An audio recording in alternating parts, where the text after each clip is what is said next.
ఎరగా వెళ్తే హనుమాన్ గుడి వస్తుంది. అక్కడ నుంచి 4 కిలోమీటర్లు కుడివైపుకి వెళ్తే అక్కడ జాగా ఉంటది. అక్కడ మిలిటరీలు ఎవరిని రానిచ్చేవారు కాదు. ఎందుకు మాకు తెలదు మరి. ఎందుకు మీరు అక్కడికి ఎందుకు వెళ్తున్నారు సార్? ఒట్టి దుమ్ము ధూళ్లే కనపడుతుంది. ఇక్కడే సామ్రాజ్యం దొరుకుతుంది. మేస్త్రి, ఆ ఈత చెట్టు ఉంది కదా, దాని చుట్టూ 35 అడుగులు తవ్వాలి. ఏం వెతుకుతున్నారు సార్?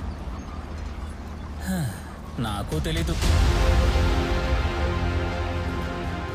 ఆనంద్ సార్ లైబ్రరీని ఓడవడానికి కూడా మమ్మల్ని లోపలికి పంపేవారు కాదు. ఆయన తర్వాత మీరే మొదటిసారి అడుగు పెడుతున్నారు. జాగ్రత్త సార్.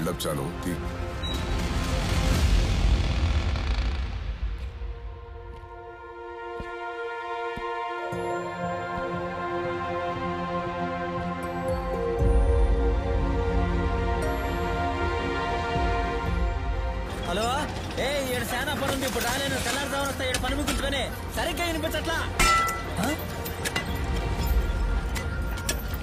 రే, ఆ జేసీబీ తీసుకురండి తొందరగా.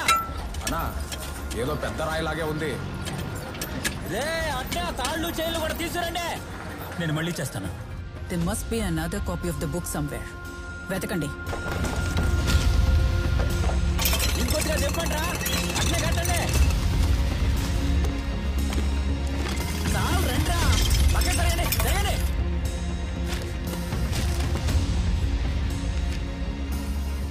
You still don't believe all this could be true? It could be the work of a madman. ఇక్కడ ఎన్ని జర్నలిస్ట్ మెటీరియల్స్, వేల కొద్ది ఫోటోగ్రాఫ్స్ ఉన్నాయి. బట్ ఐఎమ్ షూర్ మీరు ఎంత వెతికినా మా అమ్మది ఒక్క ఫోటో కూడా దొరకదు. Not that I care.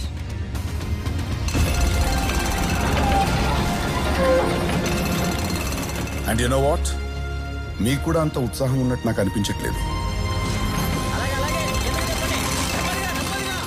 కాదా ఇంట్రెస్టింగ్ గా ఉంది. వచ్చారంతే. రైట్. మీరు ఎత్తుకుతున్నది ఇదేనా సార్? ఏంటి సార్ ఇది? ఆ కారణంలో తీయండి. నాకు కూడా అదేంటో తెలుస్తుంది.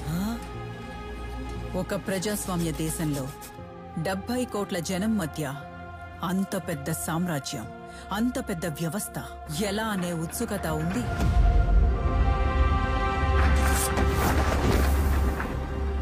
అక్కడ ఎవరు గెలిచారు అన్న కుతూహలం ఉంది.